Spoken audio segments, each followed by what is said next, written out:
हे हनुमान जी, मेरी रक्षा करो। जहां बजरंग बली का नाम है वहां डर का कोई काम नहीं। जय हनुमान। कुछ राजनेता हैं, कुछ गंदी मानसिकता के लोग हैं, उन्हें पता है कि यदि बाबा सफल हो जाएगा तो हमारा काम कठिन हो जाएगा, इसलिए वो आरोप लगाते। पर हम इतना वचन दे रहे व्यासपीठ से, कभी भी हम ऐसा कोई काम नहीं करेंगे कि हिंदुओं को नीचे देखना पड़े। अब वो दिन जब भी आएगा हम प्राण त्याग देंगे बिना बताए, कभी ऐसा काम ना करेंगे। एक बात, सिर्फ इसलिए हम चाहते हैं तुम्हारे बच्चों में संस्कार आवे, तुम में एकता आवे, तुम्हारे अंदर भक्ति आवे। तो फिर से शिवरात्रि को 365, अब ना हमने एक संकल्प लिया, हर दिन एक बेटी का विवाह, प्रतिदिन एक बेटी का विवाह। तो शिवरात्रि को 365 बेटियों का विवाह है। आप सबको हमारा निमंत्रण है। बालाजी आप सबको बुलाएं, जो राजस्थान से हैं वो अपनी परंपरा को जीवित रखें, यहाँ मारवाड़ी परंपरा को जीवित रखें, चाहे वो अग्रवाल समाज हो, जो भी हो, अपनी परंपरा, राजस्थान की जो परंपरा है उसको मत भूलना, कल्चर को कभी मत भूलना, नेचर को कभी मत भूलना, और भगवान के सिग्नेचर को कभी मत भूलना।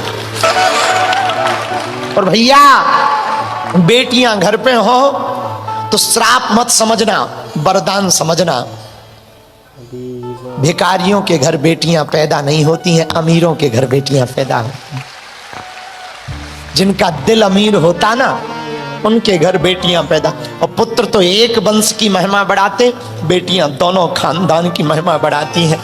हाँ भैया, बेटी के विवाह को चाहे जितने दिन हो जाएं, हम बेटियों की ममता को जानते हैं। हमें पता है बेटियों की ममता क्या होती है। विवाह के कितने भी साल हो जाएं, वो जब भी आती तब यही अर्जी लगाती, गुरुजी हमारे मम्मी पापा ठीक रहे, भाई ठीक रहे, ऐसी कृपा करें। भैया, बेटियों को दुख मत देना, बेटियों को संस्कार देना। बेटियां बोझ नहीं हैं, बेटियां तो भगवान का आशीर्वाद है। और तुम्हें बोझ लगे ना, घबराना मत, घर भर तुम देख लेना, उस बेटी की जिम्मेदारी हम उठाएंगे। हम भले ही और कथा कर लेंगे, हमें धाम छोड़ा नहीं जाता, मजबूरी है धाम से बाहर निकलना, हम बाहर नहीं आएंगे। आज हमको ये अंजनी हमको बैठे थे गाड़ी में, तो हमसे कह रहे थे, गुरुजी आप सबसे क्यों मिलते हैं, आप इतना टाइम क्यों देते। हमने कहा बेटा, सब हमारे अपने हैं, हम 2-4-10 को मिल लेंगे, किसी का भला हो जाएगा तो वो कोई ना कोई सहयोग कर देता है, उससे एक बेटी का घर बस जाता है, उससे एक बेटी का भला हो जाता है। तो हम यही कहना चाह रहे भैया, जीवन में बेटियां श्राप नहीं, वरदान है। और हमने तो जो दिन देखे सो देखे।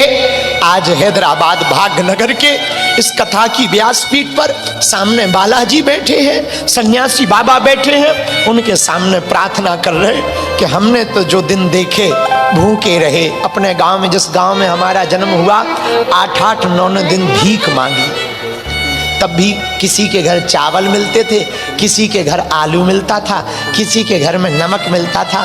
तब हमारी माताजी है, पिताजी है, छोटी बहन है, हमसे पूरा परिवार है, भाई भी है, पूरा परिवार रहते हैं उसी घर में। आज जरूर लोग आरोप लगाते रहते, न जाने क्या क्या कहते रहते, न जाने क्या क्या बोलते हैं भैया, लेकिन एक बात बोले, हमने कभी भी स्वस्वार्थ नहीं देखा। जब से इस धर्म के मार्ग पर आए हैं, इतना ही देखा, भारत का और हिंदू का भला कैसे हो जाए, कैसे हो जाए। और भगवान हमारी लाज रखते हैं, ऐसा नहीं है, बहुत दयालु हैं भैया, बहुत लाज रखते हैं। आज ही हम सोच रहे थे, हम जब पहन के आए थे, वहाँ स्कूल गए थे, इनके अंजनी के स्कूल गए थे, वहाँ से जब वापस आए तो जो कपड़े पहन के आए थे वो पीले थे, यहाँ आके फिर हमने लाल पहन लिए। तो जब हम कपड़े बदल रहे थे पीछे, तो हम सोच रहे थे कि बताओ अब भगवान की कितनी कृपा। एक समय ऐसा था 2-2 साल तक एक ही कुर्ता पहनती थी, एक। और हमारी माँ भी एक साड़ी पहनती थी, 1-1, 1.5 साल। उनकी साड़ी फट जाती थी, वो बांध लेती थी। और गरीबी भैया बहुत बुरी होती है, बहुत बुरी। बन जाते हैं लाखों रिश्ते जब पैसा पास होता है, और टूट जाता है वो रिश्ता गरीबी में जो सबसे खास होता है।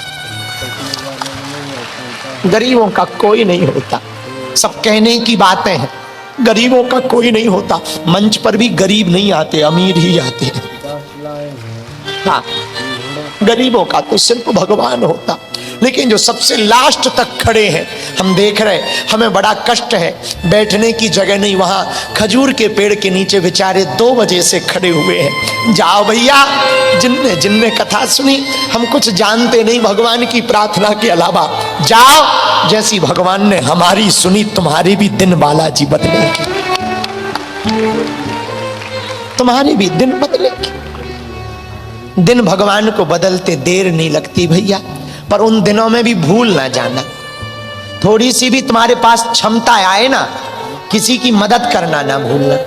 उससे बड़ा कोई पुण्य का काम नहीं होता भैया। सबसे बड़ा पुण्य का काम है दूसरे के चेहरे पर मुस्कुराहट ले आना।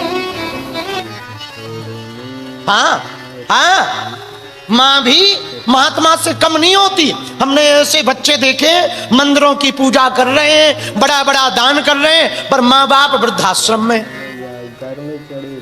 भैया बुरा ना मानना, तुम माँ बाप का दिल दुखाओगे ना, भगवान को कभी नहीं पा पाओगे, कभी नहीं पा पाओगे। जितने पढ़ने वाले बच्चे और बच्चियां बैठी हैं, यदि तुम अपने जीवन को बदलना चाहते ना, हमारी एक बात जरूर आज की कथा में मानना। तुम माँ बाप को मानो बेहतर है, पर एक काम और करना, माँ बाप को तो मानना ही मानना, माँ बाप की भी मानना, उनकी बात भी मानना, उनकी आज्ञा भी मानना। बहुत से बच्चे माँ बाप को तो मानते हैं, माँ बाप की नहीं मानते ना। गुरुजी को तो मानते हैं, गुरुजी की नहीं मानते। अच्छा, गुरुजी की सुनते नहीं, गधों की सुन लेते। हाँ, ये गजब है, ये बड़ा गजब है। कोई कह दे कि उस गली से मत निकलना, भूत रहते हैं, उस पर भरोसा रहता, ये भूत रहते हैं। और हम लोग इतने दिनों से कह रहे कण कण में भगवान रहते हैं, उस पर भरोसा नहीं। वहां जब भूत रहते तो भगवान भी तो रहते। शमशान में भूत है, अमुक गली में भूत है, और भूत का किसी ने धोखे से झूठ कह दिया, वहां भूत रहता है, और रात के अकेले निकलना पड़े, कोई साथ ना हो। फिर देखो हनुमान चालीसा, आहा, क्या हनुमान चालीसा स्वर लहरियां गूंजती हैं, जय हनुमान ज्ञान गुण सागर। और ये वाली चौपाई जब आती ना, भूत पिशाच निकट नहीं आ। और लेकिन इसी बीच में धोखे से कपड़ा किसी कील में फंस जाए, खिड़की में फंस जाए, ओ हो, पकड़ लिया, मर गए। फिर जो पसीना फेंकता, अरे ठटरी के भरे। उस जगह पर भूत रहते तो बचाने वाला भगवान भी तो वहां रहता है, पर भूत पर भरोसा है, भगवान पर भरोसा नहीं है। धर्म का मर्म है क्या? मानवता। क्या है? बोलो बोलो बोलो, मानवता। और मानवता आएगी कैसे? वर्तमान में पूरे समाज में एक कमी है। हमको कल दैनिक भास्कर ने एक प्रश्न पूछा कि ये जो समाज में घटनाएं हुई, अभी केतन के नाम के एक लड़के की घटना हुई, और भी घटना हुई, नीले ब्लू ड्रम वाली घटना,